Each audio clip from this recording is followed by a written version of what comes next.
Bing bong. All my boobies.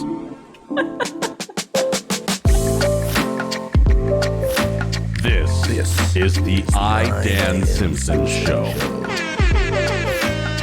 We do it because it's right.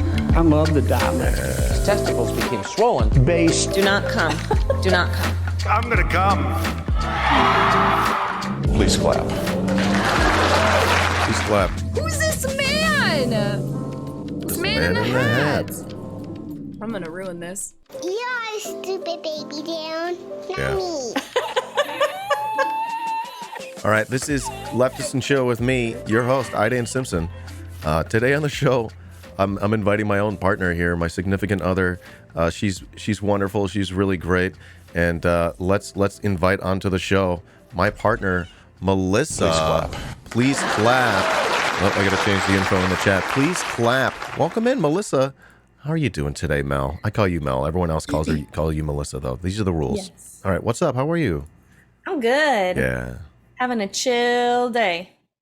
So sorry we couldn't have you make it into the studio today. It's traffic. Yeah, so much. So Murder. much traffic. Traffic and murder. So much. Yeah, no, you're literally across the wall, folks, who don't know. I just had some technical difficulties. I couldn't get the second microphone going in here. And she's got all the stuff ready over there, so I figured, well, let's just do it like I normally do. Okay, so we're going to have to get to know you a little bit, since folks don't know you, and this is sort of a special episode of this. The show. I've been trying to get you on here for a long time, and we did like one little thing once. Well, I really, think I the first sang with you once. the first stream, the very first stream on Twitch, you were there, and we did Johnny and June. Mm-hmm. That's how I raised the money to buy the streaming PC and a lot of the stuff.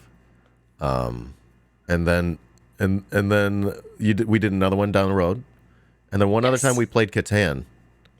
Yeah, We did? We On stream? I think so. I think we played some game. Yeah, no, it's funny. Yeah, we attempted a thing. Okay, and then you sang, and that was a lot of fun. People remember that. So yeah, so in the 2 years, you've joined me now. This is your fourth time I think on the stream here. That's great. Proud Welcome to be back. a repeat visitor. You're a returning champion of the stream. Absolutely. Thank you. Thank you. Just people don't know you that well, but we'll go ahead and get to know you. Well, I guess this one's a little bit more personal than other streams in the sense that folks, I don't kiss any of my other guests. Let's put it that way. There's no kissing, but right. The point being is that I don't know. I don't usually have like a friend on. I just have like internet friends, parasocial relationships, etc. But here's the deal: we met in college. We went and we sang in college choir together. We maybe got to know each other a little bit freshman year, but sophomore year is when we got to know each other more because we were in the choir. You Yep. sat in the row in front of me. I did. You sang soprano, one, the highest. And I sang bass two, The the lowest. lowest. And we balance each other that way. Yeah. And but we didn't date in college. You didn't like me. I was sort of like the ugly duckling. That's not true. What? Yeah, no. I No, just didn't like you like that yet. Yeah. Why? Answer I this think I question. was dating other people. Yeah, me too. I was dating some of the first 3 years. All right. Yeah. But we started dating even a few longer after college. Like it was a few years had passed even after that. Mm-hmm. And then I came back to Chicago after spending time on the West Coast, and then we started dating. Our first date, I don't think I knew it was a date. I don't think I knew it was a date either. I think you did. I think I did. You think I did? We've litigated this. We'll relitigate real quick. Okay. You invited me over to hang out, Yes. like you'd done previously, and there's always friends, other friends, And you. And then one time, you invited me, like the same thing, you know, except I show up and it's just you. And I'm like, oh shit, what's? Except I don't think I realized either. Anyways, so surprise. After another date or two, it started to click. Yeah, so we've been together 11 years. Did I get that right? 11 years. And all the haters can get wrecked. You know what I mean? I don't know what I'm saying. Okay, so that's a little bit of background. Yeah. That's a little bit of background. That's good. You did a good job. Thank you very much. And today we're just going to chill and hang out with you. Maybe what would help for folks to help to get to know you a little bit is, you know, explain a little bit, since this is sort of a very political channel, we talk about those kinds of things. Can you a little bit talk about, you know, like maybe how you identify politically and like, political things that you stand for and or stand against. Let's just start there so people can get a feel for who they're talking to. How about Sure. that? Yeah. I think that's probably wow. I'm Sorry. like, don't worry about that. I'll fix it. Oh, okay. I'll fix that. I feel like it's probably hard for me to articulate because I don't really know exactly where I land on the spectrum. I would say that I definitely land pretty close to where you are, as far as your leftist perspective.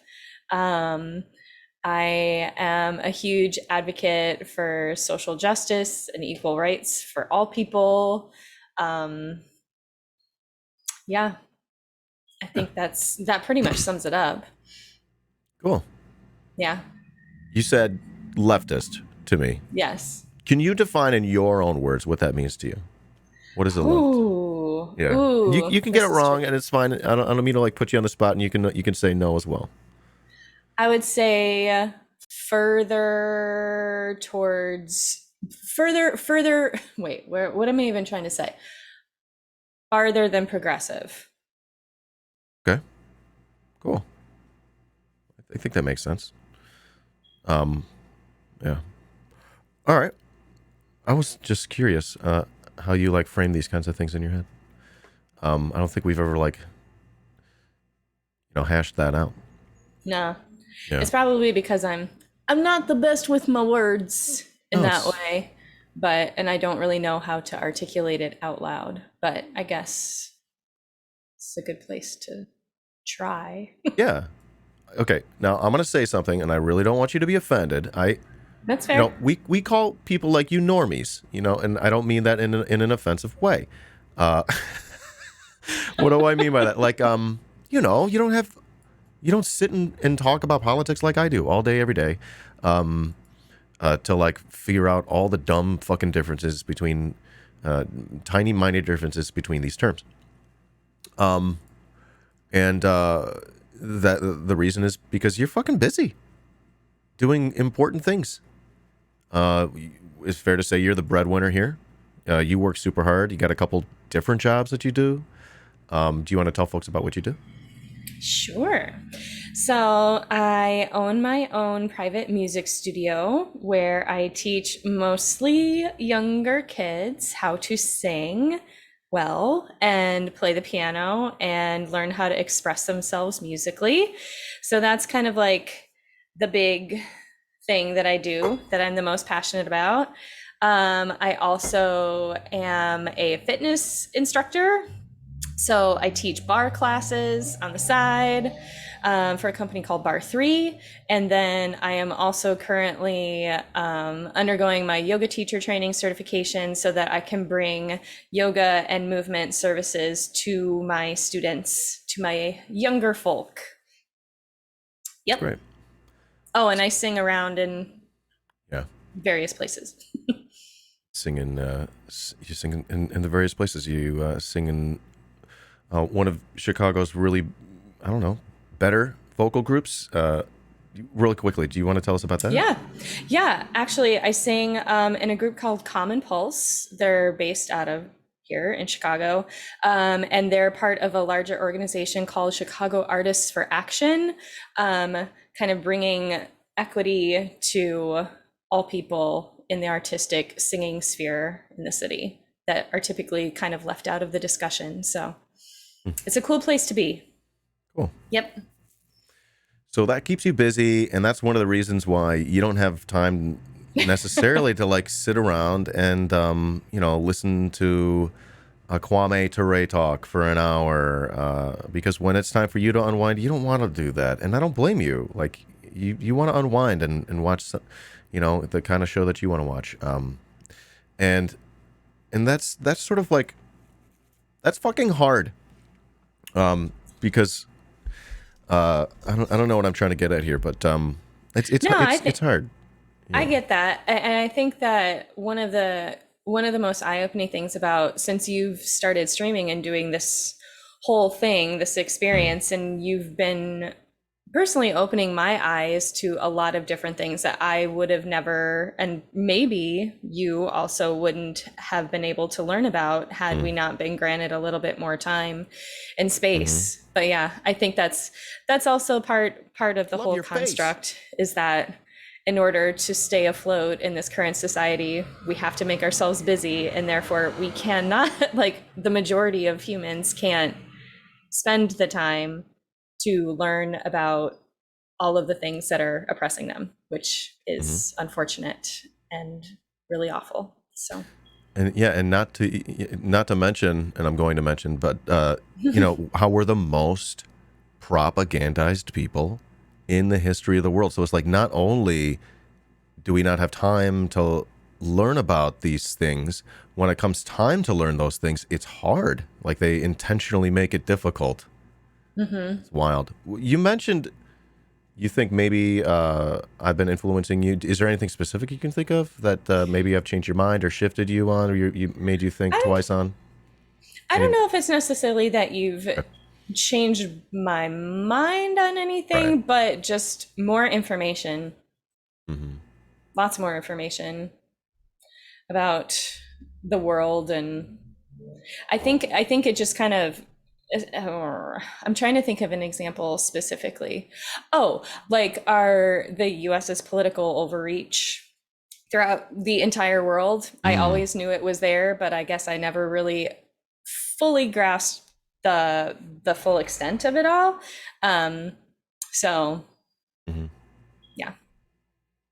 Yeah.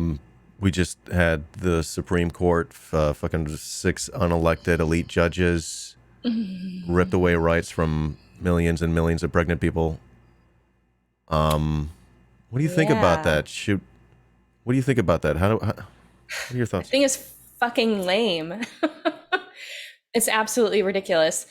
And also, I think the thing that's even more ridiculous about it, not that it happened in the first place, but that we are in a place where there can't be anything done about it, and it doesn't seem like anybody in the elected places are choosing to do anything about it. They're just like, well, that's what it is. And we're like, no, the majority of the people out here in the world are screaming at you that that's not actually what they want, but yet you're just going to sit there and just let it lie. That's been really unfortunate. That there are people in power that could do something potentially, and they just don't. That's really fucking unfortunate. I mean, Obama, he said like one of his number one priorities would be to do that. And then when he gets elected, he gets up on the mic and he's like, well, you know what? That's not a priority of ours anymore. Right. And then this happens, and then they tell us what to do. What they tell us to go vote or give them money. Yeah, you got $15. They tell us to vote. They tell us to vote, and this is who they tell us to vote for. I know. Joe Brandon, he says, I think Roe v. Wade went too far. I don't think that a woman has the sole right to say what should happen to her body. He doesn't think that a woman should have the right to say what should... That's a quote? That's really fucked up. I mean, I'm certain, hopefully, that was a very long time ago, and maybe his position has changed. It doesn't make it any better that that's what the words that came out of his mouth. It's like something that we were talking about this earlier. That's like something that someone says when they're like 13. You know what I mean? And then like after a few years, a decade or so, they're like, oh my God, now that I went to college, I don't think that anymore. But guess what? This was 1973. He was saying it from the floor of the House of Representatives. So like, how much has his mind really changed since he's been since he's been a fully grown fucking adult? I know. Well, and I think also, I don't know if this is on topic or off topic, but it's no topic.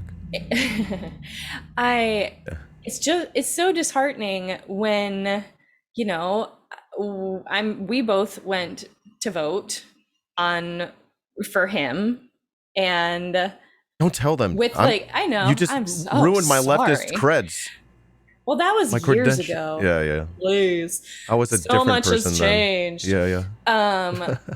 But you go in there with this hope in your heart that like I'm doing something right, and like this is going to make a difference, and things are really going to change, and then like fucking crickets.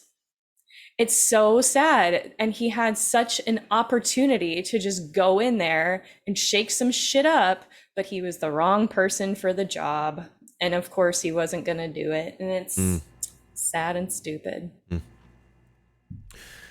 Yeah, I'm just so upset that this is like, really, and everyone keeps saying, oh well, the Democrats, and they keep telling you vote, and then beneath it is vote blue, vote for the Dem, and then that's the Dem that they give us. I know. Or it was Hillary Clinton. Hillary Clinton's, I told you yesterday, Hillary Clinton's labor secretary pick was Howard Schultz. That fucking guy. Like, are these Democrats really for us? Like, with Democrats like these, why do you need Republicans, right? Right. Well, I think it's maybe, I don't know, but maybe there's like a yes and that, like, yes, you can vote and make a difference that way. Maybe. Can you really? Who knows? But will make me tap the sign. Like, yes, and also like organize within your community and do good things there too. Yeah. It's not just the only thing that you should be doing to bring the change that you want to see. It's the shirt. It's literally Puff Daddy's shirt, vote or die, as if there's nothing, like these are the two options, right? Right. It's like, hey, hold on a second. Who decided? That's what they don't teach us. That's how they sort of indoctrinate us into a liberal way of thinking, because there's no one else saying, hey, you might want to vote to try to liberate yourself from your oppressors. But, here are the other things that you can be doing other than voting. And it took me 37 years to figure out, okay, there's things called mutual aid, not just charity, mutual aid. There's things, there's just other ways to be organizing out there that is not happening. And in fact, that's one of the cool things about getting to know your neighbors, and I'm so bad at that. Like, I really wish we could be organizing with our neighbors. Well, honestly, like a renters association in these buildings or something. This fucking landlord, I hate this guy. I know. I think speaking from a perspective of like community and neighborhood, I think that it was kind of a blessing in disguise when our sweet little Dee Dee girl, jumped like later days out of our window and ran away. It forced us to connect with people in our community that I mean I've seen, but I've never actually had discussions with, and it was really nice to be able to get to know some people, in the houses next door and around. We should do more of that. We should do more of that, because one of the things that I've been realizing, and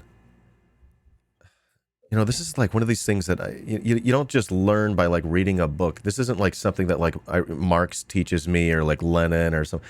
Like, it's this idea that we take care of us. you know, yeah, we have each other and all, but like I'm talking like community-wise, each other. Like we take care of us because we know that the cops aren't gonna do it. The cops fucking suck, dude. They cause more pain and suffering in communities than they prevent or resolve. You know, the pandemic hit. Our government wasn't there for us to take care of us then with testing and quarantining and sending us food or anything like that. We were on our own. Here's a couple bucks, you know? Joe Brandon owes me $2,000 at least. So, you know, they're not taking care of us. So, like, we do. And we just got to do more of it. Yeah. And that's like what they don't teach us. All they do is say, go vote. They say it's like democracy. Do you think we have a democracy here in this country? No. Yeah. No, no, no. Did you see my meme that I made on this one? Don't make me tap the sign. Oops. Where is it? Where is it? Where is it? This one. Ah. Don't make me tap the sign. The 2014 yeah. study. It's an oligarchy. It's a plutocracy. It's a kind of oligarchy. They say it's what? Like what? They say it's what? It's run by old people? So that's got a funny name. It's a specific kind of old oligarchy where it's run by old rich people too. So, anyways, okay. No, I don't think we got much democracy here. I think I just changed the wrong scene. Sorry, I think that maybe voting, geriocracy, yeah, something like that. Gerontocracy. It's brilliant, right? Yeah. I think it's probably more important the more local you get, like aldermen and stuff, but they really fuck us around when it comes time to voting for president and whatnot. Yep. I mean, the whole Senate sucks. I Oh mean, my we just God. had 6 unelected judges rip away Roe v. Wade. What the fuck? And, Right. you know, and they're coming for more. Okay, so I think that helps us get to know you a little bit. I think chat maybe knows you a little bit more than they did a couple of minutes ago. And now we can hang. We can chill and just pull up Ayo. random regular stuff that we pull up on the stream. You know me, I'll pull up Democracy Now! Each day and I'll watch the headlines and talk shit about Amy Goodman and whatnot. And you know me, I've been ripping on John Oliver lately. Do you want to start with John Oliver? Sure. All right. What was this with the beach? Oh, beach dolls? Beach Dolls? Do you know what this is about? I have no fucking clue, but it looks like a Beach horror Dolls. film. Sorry. First of all, make sure that you... Can you hear this? Yeah. Okay. You know my John Oliver thing. We did our friend night the other day, and you know, we hang out with the friends on Zoom, folks, and we'll sometimes just chill or play. We used to play games, but we just chill now. It says I'm running out of time in this meeting, in the Zoom meeting. Are you? It says this meeting will end in 10 minutes. Your account, because is yours is free, mine's paid. Are you saying that you're able to? Can you send an invite to me after these 10 minutes? Yes. All right, we'll just redo it. It's not a big deal, right? Okay. Okay. So, anyways, we were having friend night, and our friends, they were like, "Oh, well, we've seen some of the memes on Facebook about John Oliver. What's your deal with John Oliver?" And I gave him the shtick. I want to ask you, in your words, what is my thing with John Oliver? What's my deal with John Oliver? Your thing with John Oliver is that he presents great arguments and facts, but he doesn't show you a way to either prevent said things from happening or fix the problem. Yeah. Is that a ding That's ding? pretty good. That's pretty good. And I give him credit where it's due, right? When he does good stuff, right? Also, it seems like Yeah. he's mixed up with, I mean, his wife's Yes. doings in her own political world are just a little bit skeevy. And to be Yes. speaking from a progressive place when his partner is very much maybe not is kind of weird. I mean, people are allowed to have opposite opinions and still cohabitate and be in a relationship with each Right. other, but it just seems odd. It seems off. Oh my gosh. Sus, I as just you would fell say. in love It with you seems all over again. sus. Oh my God, my heart is so full right now. Mwah. Okay. And do you agree with that take? You just said what I Do think. I agree with that? Do you think that that's the Yes. case? Yeah. I think. Do you think he I doesn't? think also. I Yeah. mean, John Oliver has personally always been a favorite of mine of ours. Yeah, because I mean, he would bring up things that I had never heard of before. Mm-hmm. But again, it's like that thing. I don't know. He brings up another thing for us to be mad about. But there's no real solution as to how to make that better. Yeah, It's so just another thing to be mad about. Yeah, it's just adding a problem to our lives. Thanks, John. It's just throwing it on the pile. Fuck that guy. And he makes a ton of money to do it, too. Does that make you mad to know that he makes $15 million a year to put out trash? Sure. I mean, sure. I make people laugh harder on my channel than he does. I know you My do. jokes are edgier. You got so many jokes. I got a joke or two. Got so many. Okay. Okay, that's great. So let's check this out. I don't know if this is like a big serious one. I think there's just beach dolls and they need to be taken care of. You know, we'll see. Some of his stuff is more serious than others. This is web exclusive. So does that mean he didn't do an episode last week and this is just a web thing? Okay. All right, we'll see. You can tell me to pause at any time. Just pause or wave your hand. I don't care. It's pretty chill. Okay. Here we go. Hi there, Internet. Hi I'm there. John Oliver. We're off this week. He but is, I wanted okay. to come back to talk to you anyway, specifically about the beach. Why? There's an audience. He does have an audience. It's beach season, y'all. And you know what that means, don't you? It's time to slap on your sunscreen, put on your UV blocking turtleneck, curl into a ball so as to expose as little surface area as possible to the sun, and take in those rays while counting down the minutes until you're allowed to go back inside. There's just nothing like the beach, is there, gang? But I'm afraid I have some bad news for you, because this beach season has already developed a serious problem, specifically along a roughly 40-mile stretch in South Texas. Please, take a look. Washing up with the high tide is something that is turning heads. Why are they and green? sparking reactions like this. I think it's very freaky. Dozens of dolls and doll parts The music, the lonely piano music in. stuck in the sand along the South Texas coastline. If you plan to head out to the beach, watch where you step because something What? might already be Why? watching you. Burn them! Burn them now! Why? I hate those dolls. I hate them so much.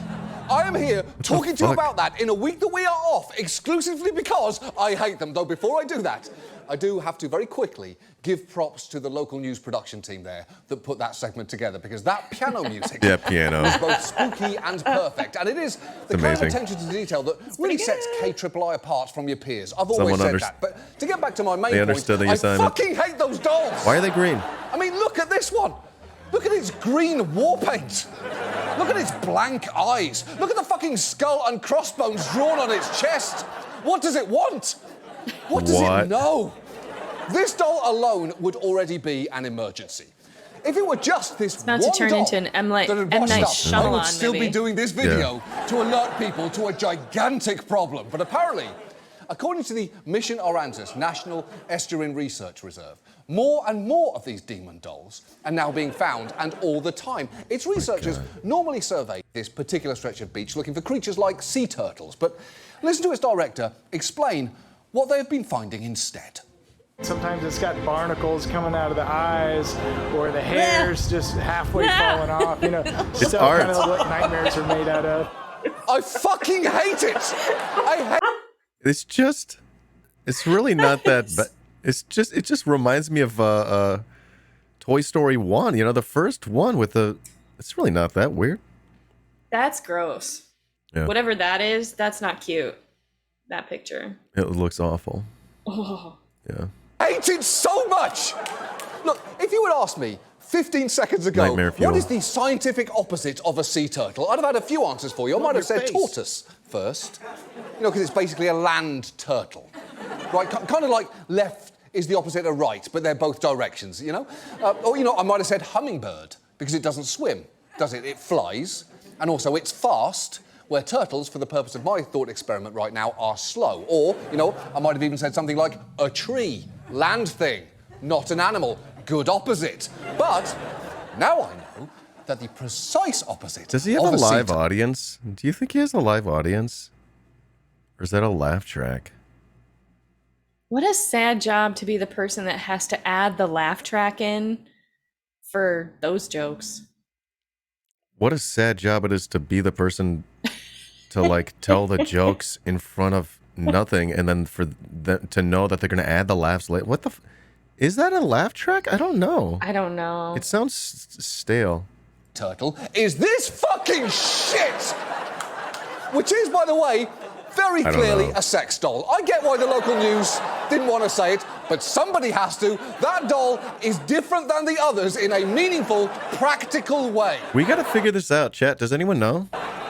The point is, apparently, Is it a laugh 30 of track? these dolls, 30, have now been found. And if you, like me, were 30 wondering dolls? He's doing a story about 30 dolls? why are so many of them washing up on the shore? Well, that director that you saw earlier has half of an answer for you. It has to do with the loop current that goes around Mexico and up the east coast of Florida. blaming it on and we get Mexico. these eddies that come off of there, and anything that's in that current gets pushed up on the Texas coast. Someone's shoving. What a sad job to have to shove dolls into the beach sand so John Oliver stays employed. That $15 million doesn't come out of nowhere. You think it's a laugh track, Dyke Boards? I am losing it. I'm becoming more and more convinced that it's a laugh track. There's a live studio audience which is directed to laugh, clap, etc. by signs and a hype person for the crowd. But they probably add in laugh tracks, etc. Oh my God.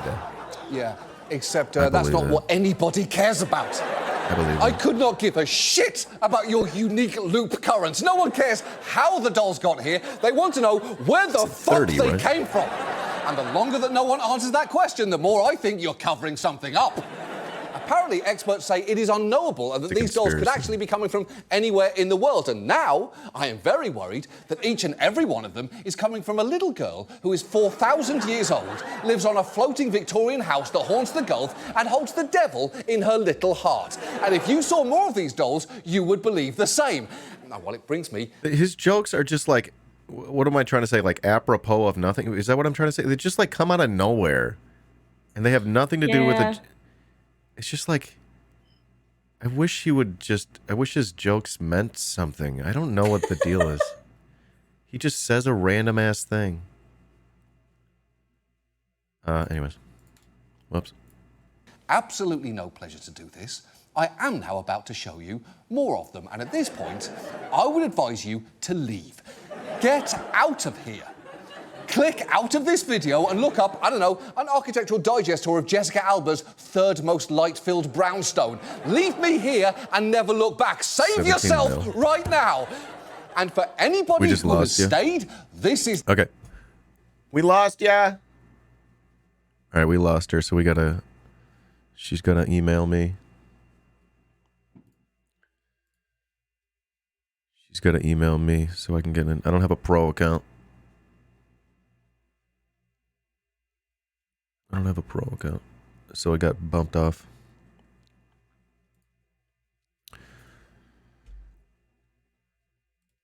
You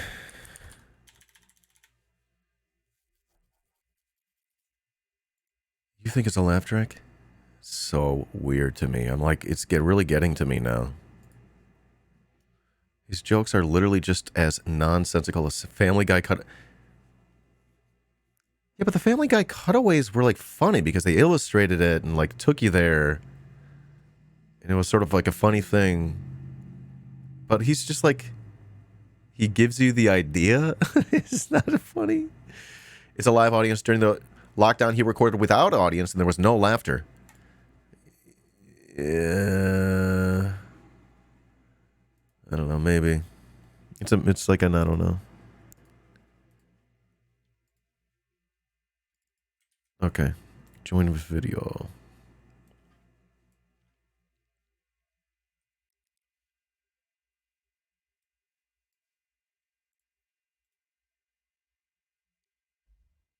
Okay. You can hear me? Back. All right, we're back.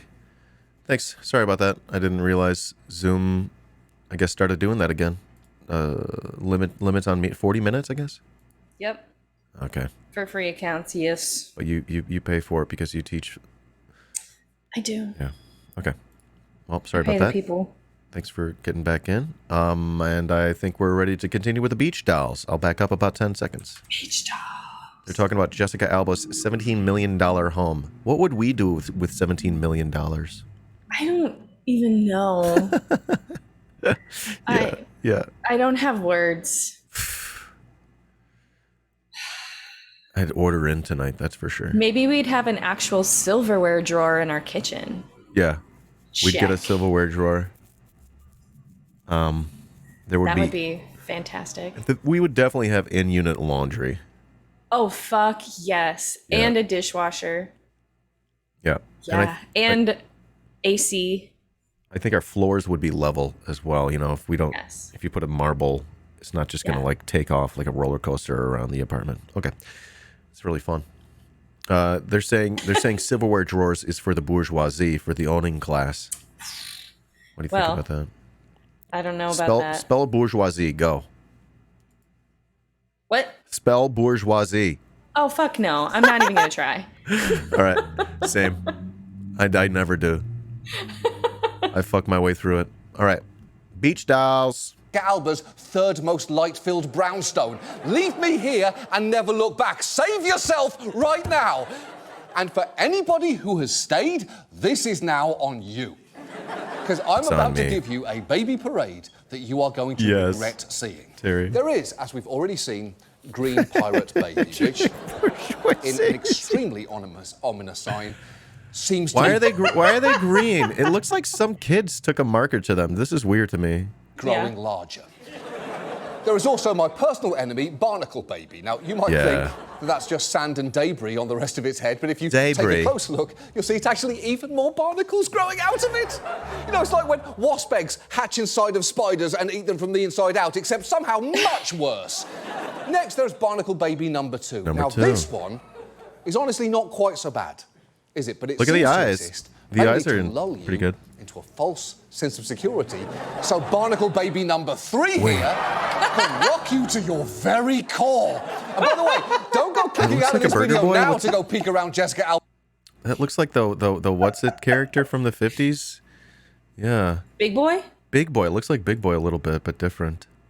Allegedly, Jessica Alba is a billionaire. From her honest company, sells non-toxic household goods like diapers and skincare. That's her company. Well, she's probably a big shareholder or something. Wow. Shit. We got on the wrong grift, I guess. Guess so. I'm grifting leftists. What do you think about that? Good idea or bad? Great. They don't have the money. But I've got the morality, you know? Otherwise, I'd grift the right. Anyways. Alba's minimalist dining room. You fucked up. Live with your bad decision and stick it out to the end. Because next we have Wide Flat Baby, which inexplicably has a little short arm. Then we have Nightmare Ghoul Baby. Then, in a natural extension, How about those sounds here in our neighborhood? It's wild, huh? Santa. You know, I don't know why anyone is surprised by anything at this point. Next up, there's baby head attached to adult body. Then there's baby that, for reasons I don't entirely understand, is quietly the most upsetting to me. I still feel stupid Then you've about got this, though. You detached know what I mean? baby head just by itself. I feel like it's coming. Like, we don't know where they're coming from. He's just talking about the That babies. one is just named Anthony. And finally, detached baby head number... It's building, yeah. Maybe it's Look, going somewhere. In my defense, I told you from the start, I hate these things. I told you to leave, and you're still here, so you don't get to be angry with me. I'm now angry with you. My staff is on vacation right now, and I'm showing you these monsters at 3 o'clock in the morning. I have to take these web exclusives at 3 a.m. because apparently, during our off week, 60 Minutes takes over our studio to film B-roll of their fucking clock ticking. But look, obviously, there's a much bigger question here, isn't there? Which is... What? So he definitely is using a laugh. Why would no studio audience is going to show up for a taping of a 9-minute special at 3 in the morning? What the fuck? This is weird. What are we going to do about these beasts? Specifically, how can we destroy them? Because we have to destroy them. these beach dolls are the single worst thing I've ever seen. Now, do we need to break some kind of curse? That would make sense. Is there a special volcano that we have to throw I'm just them going to into? say it. This is not a serious story, but it's actually a good example of how he sucks. If this were a real problem, he's showing us that he can't do anything to solve the problem. He's just like, destroy them, get rid of them. Well, where are they coming from? Where's the source, you fucking idiot, right? It's like, okay, yeah, we're telling jokes about babies, but like, if this were a real problem, he wouldn't know how to solve it. Or is this a simple matter of avenging the dead governess of the 4,000-year-old little girl? All right. Because if that's what it takes, I will do it. But here's the thing.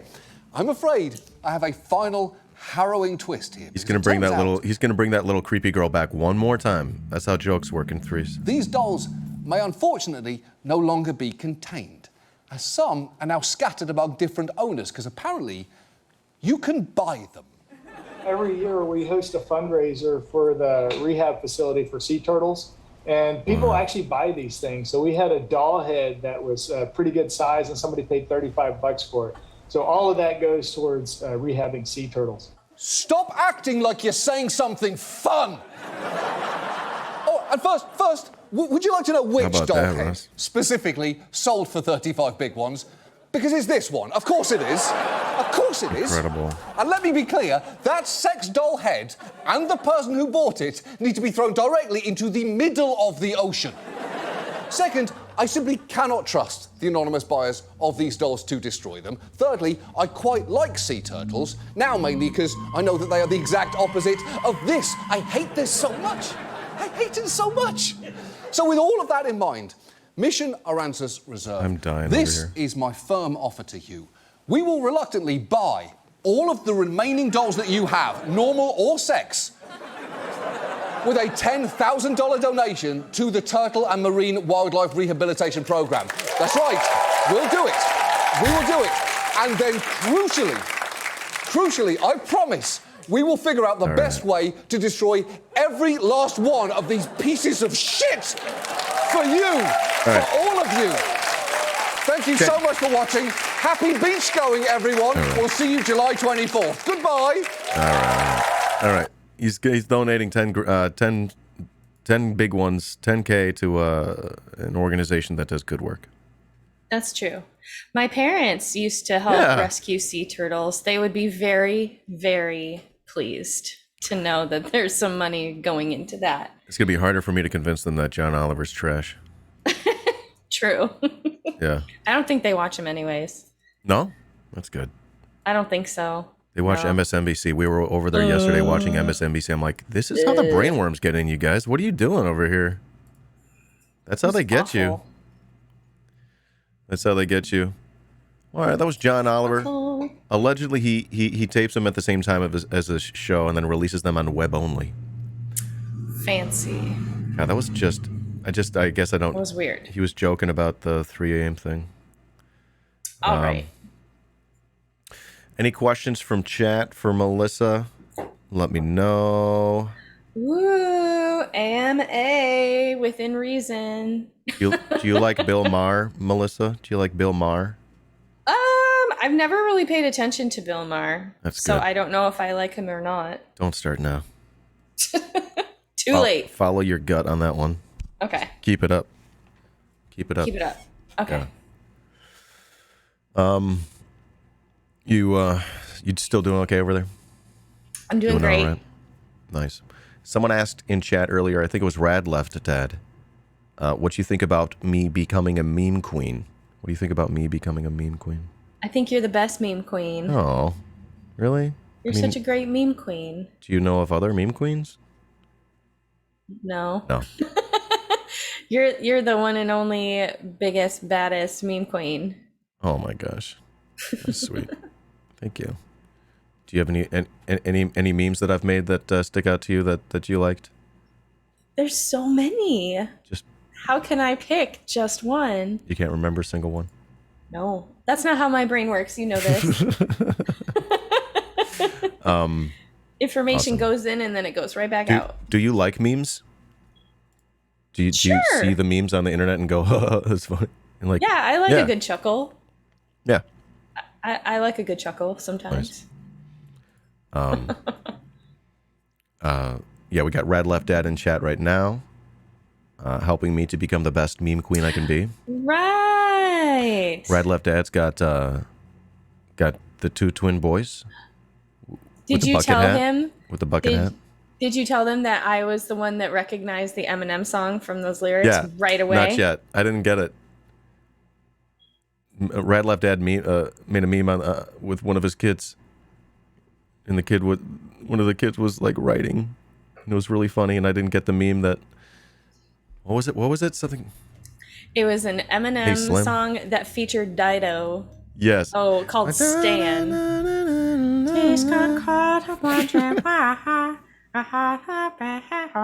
That one.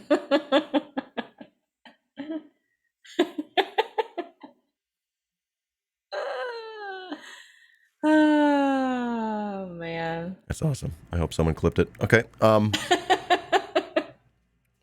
Yeah, pretty funny stuff. No, I like making the memes. Hey, we got a couple other things we can pull up today. We got hot ones. You've probably seen some clips of of this show where they eat very hot wings and they talk. It's an interview show. Yes. Andrew Callahan's on that. We've seen a couple videos by Andrew. Okay. Maybe we could pull up not just bikes. We can work on some memes. We could do an ask me anything. Do you want to have chat ask you questions? Is this a good time for that? I would love to answer questions. Right. Let's do that. Yeah. Chat. Let's do ask me anything. It could be a question. Mel, you can ask Melissa. You can ask a question of chat. Okay. What it's like over here or whatever. And chat, you can ask Melissa a question. Everyone be nice. I'll ban you if you get weird on me. Don't get weird. Don't get weird. Don't get weird on me. So here's a question. This was a Sarah question for Mel. Does Dan ever talk about us? Yeah, do I ever talk about chat, my followers, and how much nice stuff does he say about Rad Left Dad? There you go. Yes. He does talk about his followers every once in a while and nice things that they say and the community, which is really cool. And yes, Rad Left Dad has come into conversation quite a few times, especially within the last few weeks. Yup. Yep, we've been memeing hard. Memeing away. Yeah. Yes. Yeah. Sarah wants to know if I hate Sarah. Does Dan really hate Sarah? No. I'm not sure if I know who Sarah is. I'm sorry to say, but I'm sure that's probably not true. I don't. Okay. No. He says it, he means it. Do we have political or sociological differences? Like, do we see the world really differently? Or anything like that? I don't know. You're religious, whereas I'm not. You have religious beliefs, whereas I don't. Yeah, I think that's probably the biggest one. But I don't know. I think that you would probably be better. You would probably know that better than I would, especially political stuff. It's like nothing specific that I could point out, but it's just like,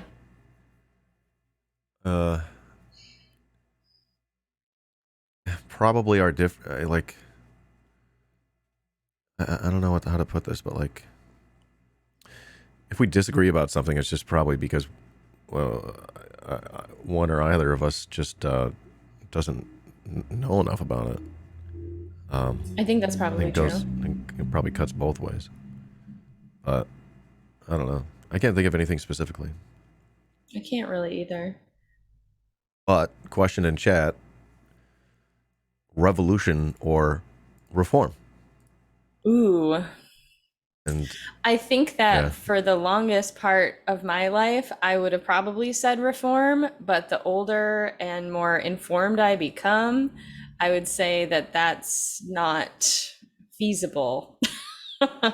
I think that there's some big shit that's got to happen if anything's going to change at all. I think that we would all love to say that reform is the best way, and that because that sounds the nicest, and I just don't think that that's true. More people are saying that these days. Yeah.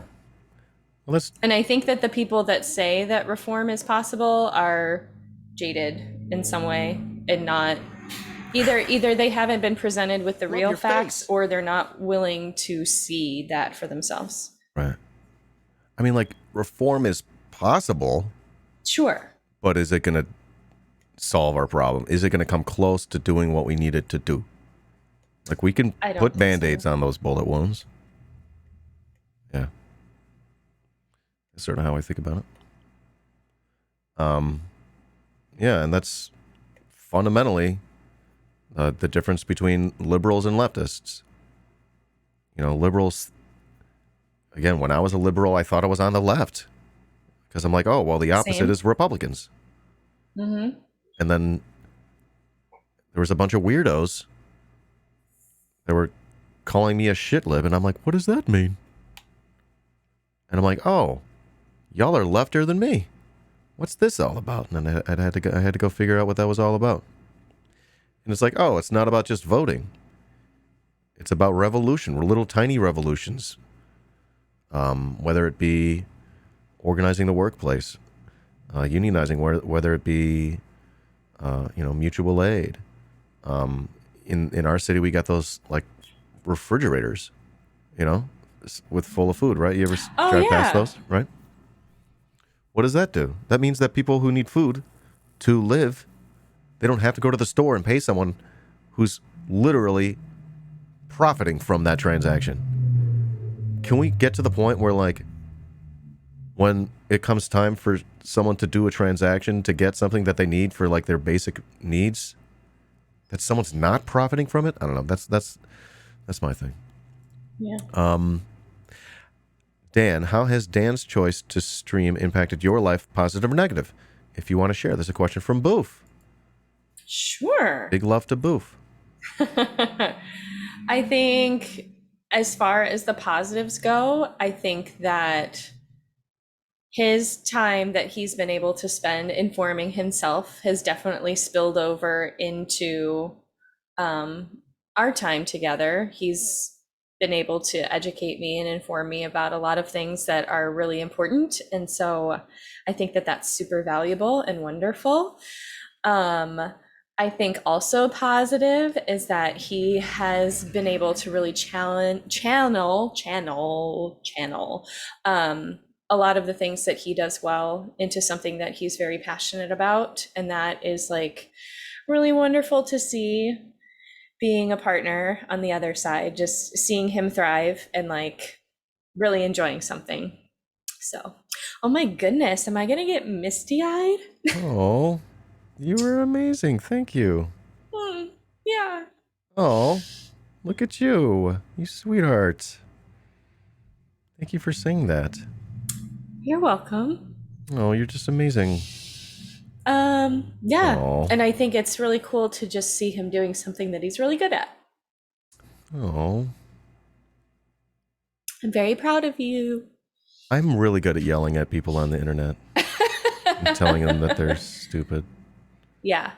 Aww. Yeah, you're really good at it. You made Link sad. You made Don't Link be sad. It's so heartwarming. It's so good. I gotta go. I gotta come give you a hug. Yay, come to this room. Yay, yay, yay, yay, yay.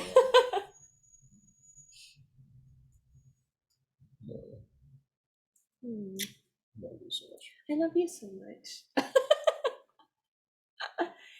It's iDanSimpson on this side of the apartment. Too funny. So yeah, so that's been really cool. I can keep chatting. As far as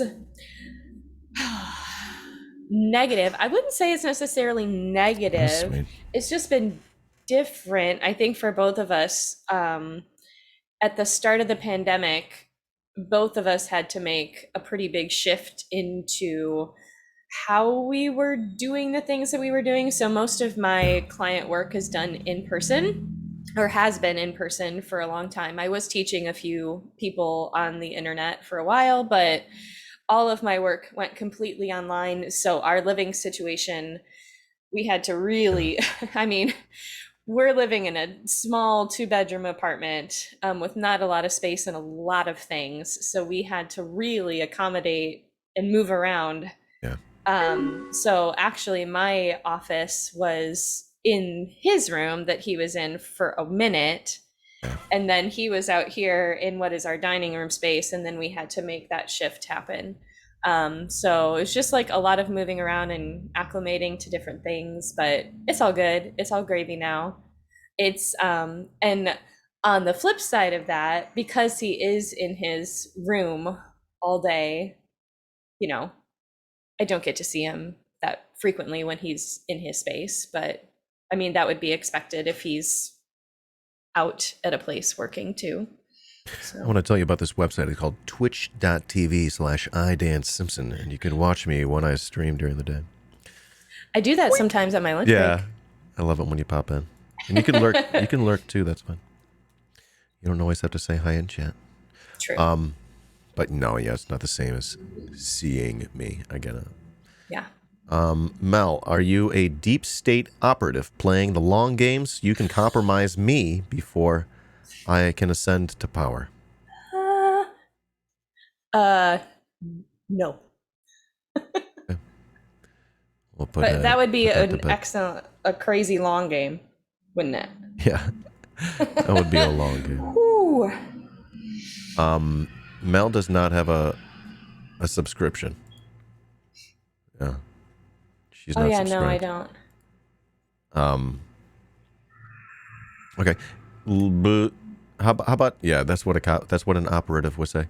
They would say no. Let's just keep that simple. How many Fortnite dubs do you have? None. What? Weak. You got to get good. This person doesn't really do video games. Oh. They make me dizzy and make me feel weird. So I'm gonna be totally honest. Can't hang. Even what was that? The Goose Game? Yes. That was even frustrating for me. It was fun, but after a while I was like, no more. You did a great job. And the Goose Game? Yeah. I didn't even get past the first level. I think you did. Oh. Maybe level 2. No. I just like to honk at things. It takes time. That was my favorite part. That's pretty funny. I thought you were doing great. What, Mel and Dan? Mm-hmm. How do you handle friends, family, people you work with or know who are more liberal, moderate, or even right wing? Okay.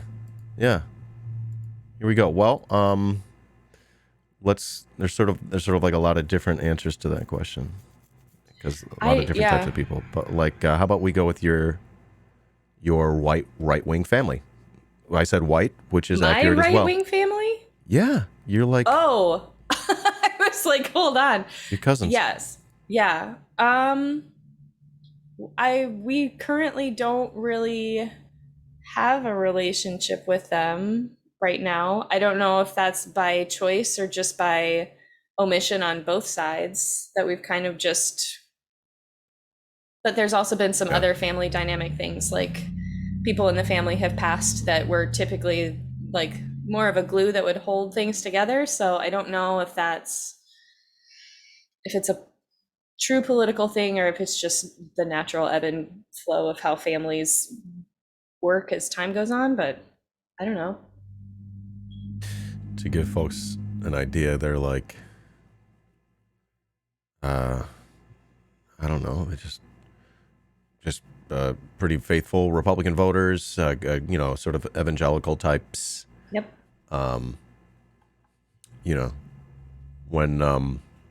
When SCOTUS yeeted Roe v. Wade, they seem to have been over there at Disney celebrating.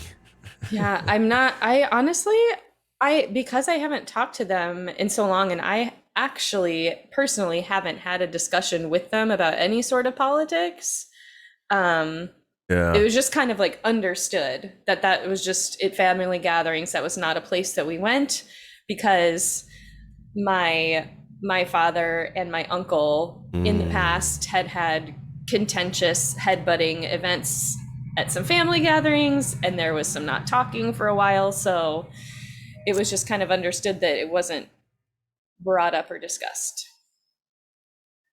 So I don't know if their feelings after COVID have changed anything, or after, Trump being in office has changed anything. I have no idea.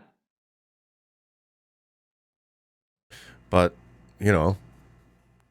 now we see what's happening with SCOTUS right now, and I was sounding the alarm bells on stuff like this years ago, and I probably alienated some folks, makes me wonder.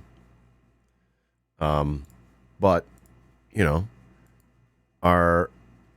my right-wing family, I don't talk to them. I found that it was best for me and my well-being to sort of move on in my life. It was not a positive influence in my life. It's like, it's sort of like reforming the cops. When they show you that they don't value human life, it's just like, well, what are we doing here? You can't fix this. No amount of my trying is going to do that. And at that point, I was still liberal. I was still lib.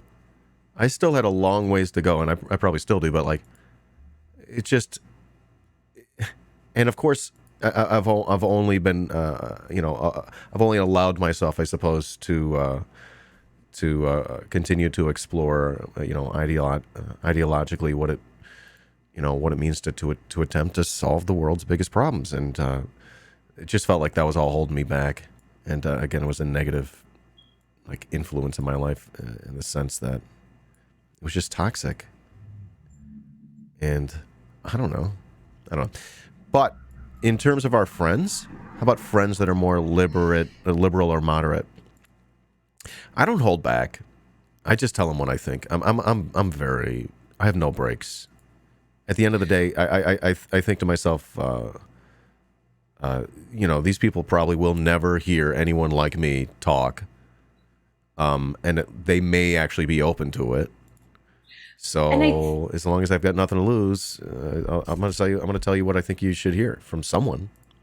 I think they are too. I think a lot of times people that are more liberal or shit libs, as you might say, simply sometimes just don't have the information presented to them in a way, either in a way that they can absorb it, or sometimes they just don't have the information at all. Never been told.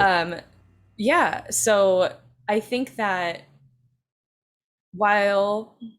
from my perspective, sometimes in a friend gathering, it's not necessarily the most fun conversation to have when you're just hanging out and trying to like relax and have a beer or two.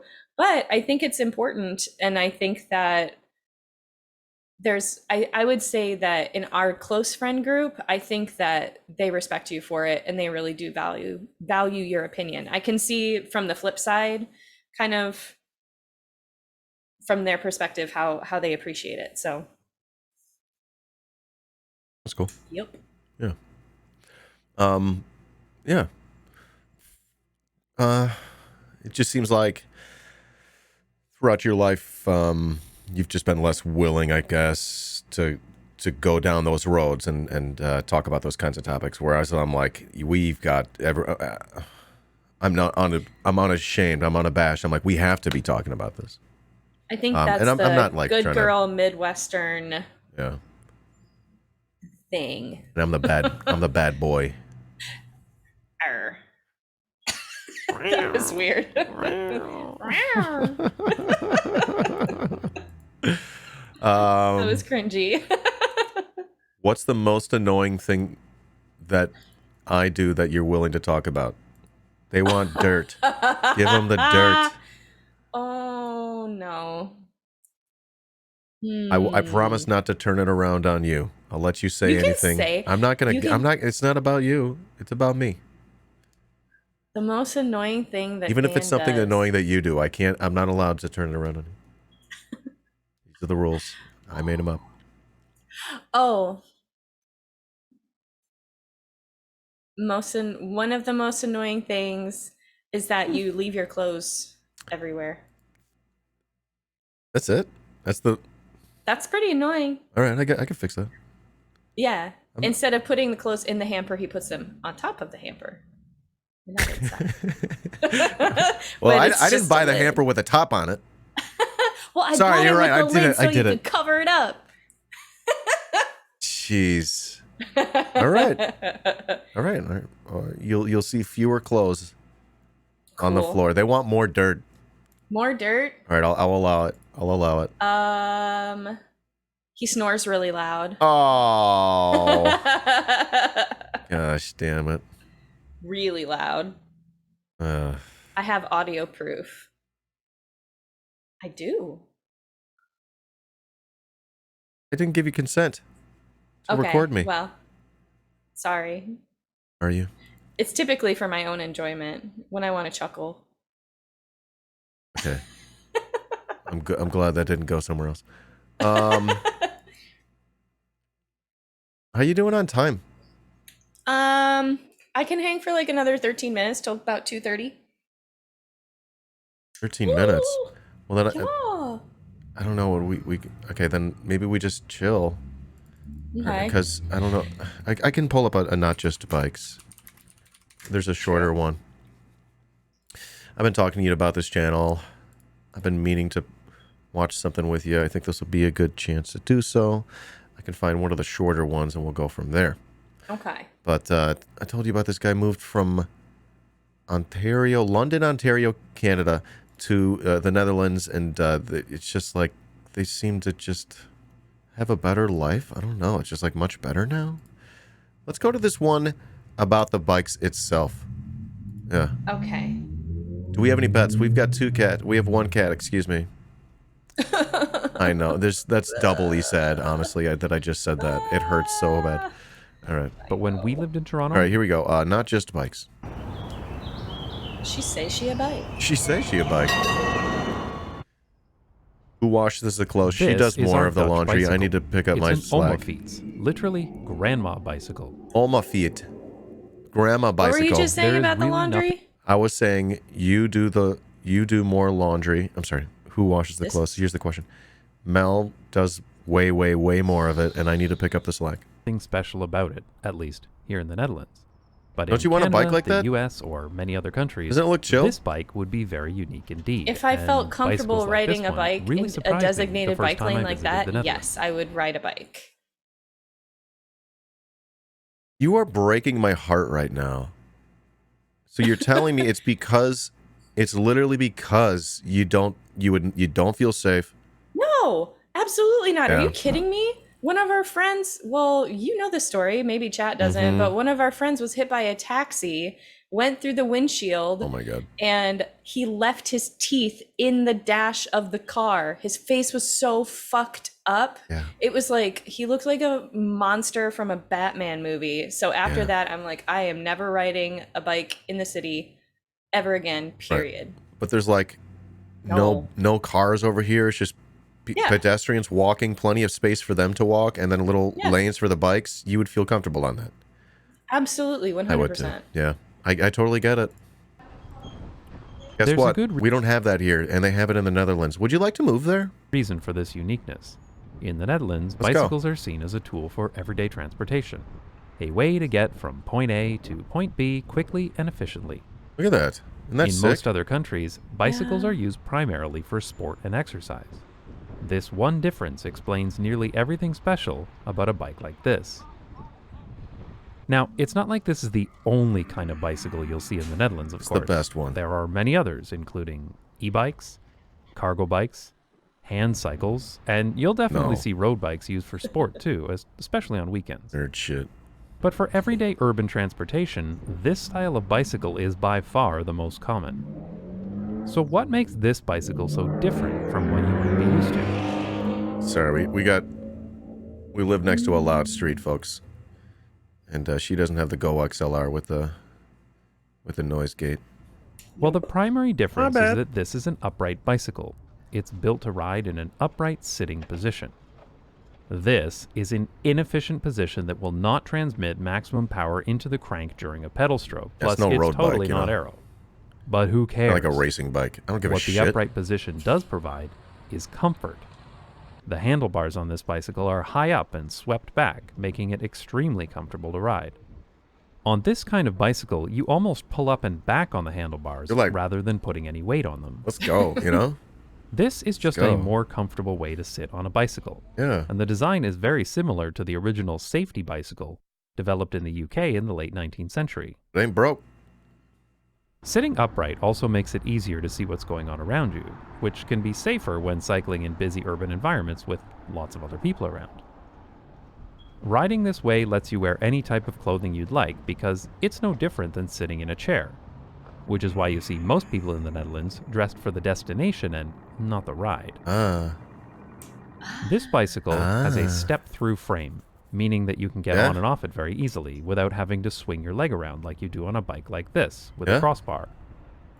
These frames are fine and you'll definitely see them here, but I find them particularly annoying if you have a kid seat because if you swing your leg up to get on, you kick your kid in the head. Oh! You died. Oh my god. And I don't understand why we still call these men's bikes when it's the only kind you can hit your nuts on. Get wrecked. Because step-through frames are more comfortable to use, they're increasingly popular for both men and women. This is another thing that contributes to people wearing normal clothes when cycling, and why you'll even see women wearing dresses and skirts. I want that bike Speaking of so skirts, much. This thing is called a skirt guard or coat guard, and it's quite common on Dutch bicycles. It prevents long articles of clothing from getting stuck in the spokes as you ride. You see why I want this, right? It also helps prevent a child sitting on the back from getting their foot stuck. Another thing to protect your clothing is the chain guard, a plastic or metal cover over the bicycle chain. It also helps to protect the chain from the elements, making it last longer. Nice. This thing here is called a frame lock. Look at this. And almost every bicycle in the Netherlands has one. Look at that. These are incredibly convenient for so many reasons, but I've almost never seen them outside of the Netherlands, Denmark, and Japan. They are an easy way to lock the back wheel of your bicycle for quick stops, which makes it really, really easy to pop into a shop when riding somewhere. The frame lock also keeps your key inside as you ride. You can actually buy frame locks that don't do this, but I really like the key retaining feature. I like it. This is a small detail, but it ensures that your bike keys are always with you. That being said, I have been known to accidentally hit the key with my leg and bend it like this. Oh, man. Also, while there's a lot of space for the locking mechanism in the wheel, I seem to hit the spoke far more often than you'd think. I should have gone into neutrino research. What? When this lock is engaged, you can't ride the bicycle, but you can, of course, just pick it up and walk away with it. So if you want to ensure that your bike is still there when you return, it's best to bring a chain lock with you as well, and most people do. If you see bikes locked only like this, it's probably because the owner considers their bike too crappy to steal. A slight variation on this is a frame lock with a chain lock integrated, giving you 2 locks with 1 key. Cool. Interestingly, U-locks, by far the most common locks in North America, are not seen very often in the Netherlands. Probably because it's difficult to get close enough to something to lock to with so many other bicycles around. Chain locks. Another feature you'll see on almost every bicycle in the Netherlands is both front and rear fenders. This makes sense in a country where it rains all the time. Fenders are not considered an optional add-on here. What's also included is a kickstand.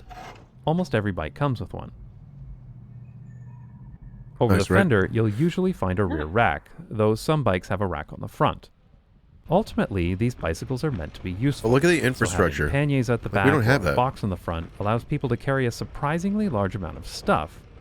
No SUV required. I'm going to pause right there, only because you sort of get the idea of the cool bike. And I wish I want something to show off more infrastructure.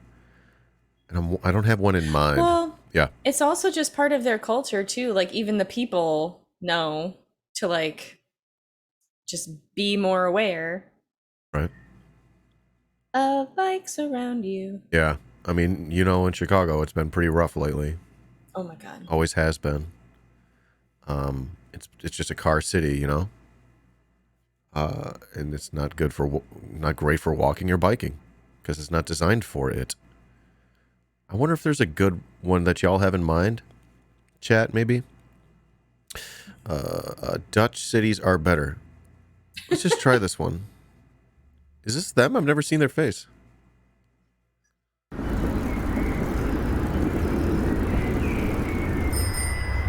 This is the video I wish I could have seen 20 years ago, as it would have saved me a lot of time figuring out where I wanted to live.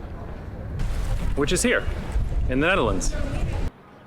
I like cities. Oh my God. God. They're places where people get together and... Look at the train and the people. Oh my God. I love this infrastructure. Are these little trams? Are these a little trolley going through? Do interesting things. Oh my God, it's going under the other one. Oh my God. Some cities are better than others, and not all cities are great. Why is that? I grew up in a typical car-dependent, car-infested city called London. Kill it with fire. No, London, Ontario, Canada. See? Like most people in small like cities, shit. I gravitated to the nearest big city, which in my case was Toronto. Oh my God. He's just telling our story. Pretty clear to me that this was a much more interesting place than where I grew up, and so I wanted to move there as soon as possible. Yep. I assumed that the reason Toronto seemed so great to me was because of the population, so I kept moving around to bigger and bigger cities to find the one that was right for me. San Francisco, London, Hong Kong, Taipei, and several others. And I did like these places, so it seemed like population was important. And it certainly explains why I like living in London, England, but hated London, Ontario. Oh my But there was God. something missing, because even within a city, not all places were equal. I wanted to know, why did I like downtown? And yet, I hated the suburbs. The worst. My initial assumption was population density. I mean, the more people you have in a small area, the more interesting stuff can happen, right? But that didn't really seem to explain it all either, because not all dense places were interesting. And this is when I stumbled across my first bit of real urban planning, the concept of walkability. You know, this describes how easy it is to walk in an area and how easy it is to sort of go about your daily routine only by walking. A comparison between where I lived in both Londons made this pretty clear. Walkability was an important metric of what made a place interesting to me. Of course, when you delve a little deeper into the concept of walkability, it becomes very clear that until about 100 years ago, just about every city was walkable because, well, you had to. How the hell else are you going to get around? Horse? Oh, yeah. Horses. So the most walkable places were very often sort of old places or the old part of the city. But I still assumed that you're going to need to have that population in order to make a place interesting, walkable or not. You know what happens when you assume. That shattered that assumption for me was Haarlem in the Netherlands. So here was a city with a population of under 200,000 people, and yet it was full of life. There were people out enjoying themselves. There were cafes and restaurants with busy outdoor patios. You know, there were microbreweries, great public transit, and all these interesting things to see and do. And after a little bit of exploring, I found out that Haarlem was not the only interesting small city in the Netherlands. There were actually several others, like Utrecht and Groningen, Nijmegen, and, you know, similar cities that are impossible for English speakers to properly pronounce. God. So what was it that made these places so interesting, while London, Ontario made me want to escape as soon as possible? Well, ultimately, I suppose that's what this YouTube channel is about. Why are Dutch cities so great to live in? What makes them so much more enjoyable to be in than cities in many other countries? And what can we learn from these places? So I'm going to explore these questions in some greater detail in some future videos, because I found there's actually a lot of good reasons why Dutch cities are so great, and it's not just bikes. All right, so that gives you the idea, I guess. Totally. Oops. There we go. Yeah. All right. So that's not just bikes. And I know you said you got to get going, so I'm going to let you go. Melissa. Thank you. Thanks for hanging out with me today. Letting my chat get to know you a bit. I'm going to put this video up on YouTube if that's cool. Sure. All right. That's awesome. Yeah. And I guess we'll see you around. You want to hang out I'll sometime? be back. I'll be back. Hey, you're pretty cute. You want to go on a date? Yeah. Anyone in does anyone in chat want to make this date happen? You could do a one-time tip. And Zing. and help us, I don't know, order in food or go out to a drink or something sometime. All right. Mel, thank you. This is a lot of fun chatting with you and just shooting the shit like we normally do here on the channel. And I'll be back for sure. All right, I think we should do this again. I like you. And yeah, I think, you're all right. Thank you. And I think my chat likes you too. All right. Okay, well, we'll let you go. I love you a lot. You. Yes. All right. Bye-bye. See you. See you later. See you later. Bye. Bye.